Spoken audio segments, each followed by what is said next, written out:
So along with the junk mail that seems to always get delivered even when Canada Post is involved in rotating strikes, I took delivery of the fall 2018 newsletter from the Member of Parliament for Aurora Oak Ridges Richmond Hill, the Right Honourable Liana Elleslev. Does that name ring a bell? It should for something she did back in September, yet how odd is it that she doesn't even address the elephant in the room in her own communication medium to constituents?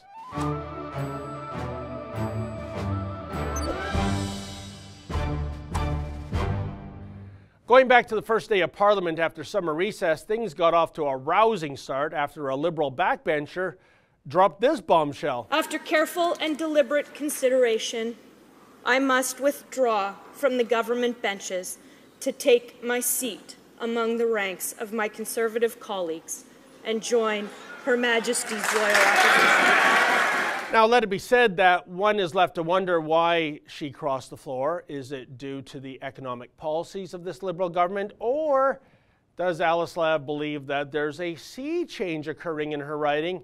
Keep in mind, she won her riding situated just north of Toronto by slightly more than 1,000 votes. So maybe crossing the floor for Elleslev simply boils down to an act of political self-preservation if regime change is indeed in the cards come next October.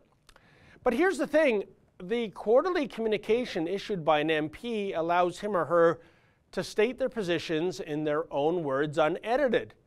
Yet, what did Elleslev say about crossing the floor in September? Nothing. Nada.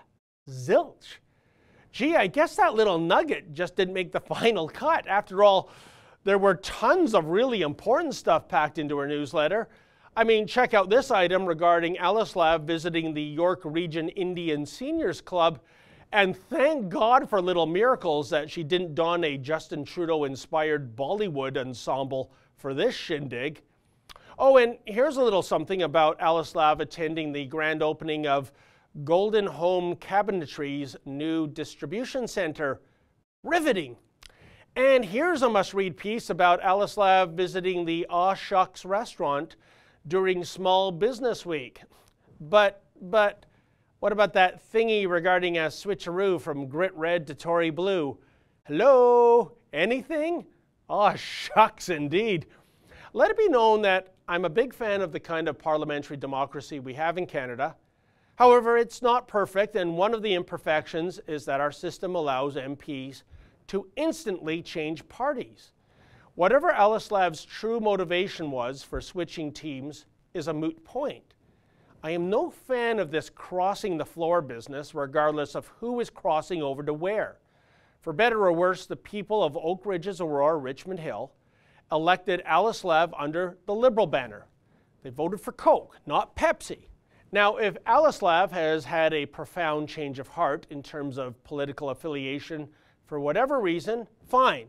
People and their opinions can and do change over time, but I find it downright perverse that a Liberal can instantly become a Conservative and vice versa. It's just not right. Indeed, I think this flaw in our system needs to be fixed, and it can be fixed easily by embracing one of two options. First, if someone chooses to switch parties, then a by-election should take place in that particular riding. And if a by-election isn't feasible, then Plan B would be for the MP to sit as an independent until the next federal election is called, whereupon that MP can run under their new banner. But at the very least, Liana Elleslev owes her constituents a full explanation in her own newsletter. But no explanation was forthcoming. Why? For the Rebel.media, I'm David the Menzoid Menzies. It seems that everyone wants to communicate by texting these days. The problem is people just assume they can text any number and the text will be received. But what if the intended recipient never got that text? This can lead to bad customer relations and lost business. Now you can make any number a textable number. Introducing Unite's Text Me. Unite's Text Me allows you to receive text messages on your business number, even if it's an old-style landline. And you can even respond back to those texts. For more information, visit www.textmeanywhere.com. That's www.textmeanywhere.com, or text 877-864-8363.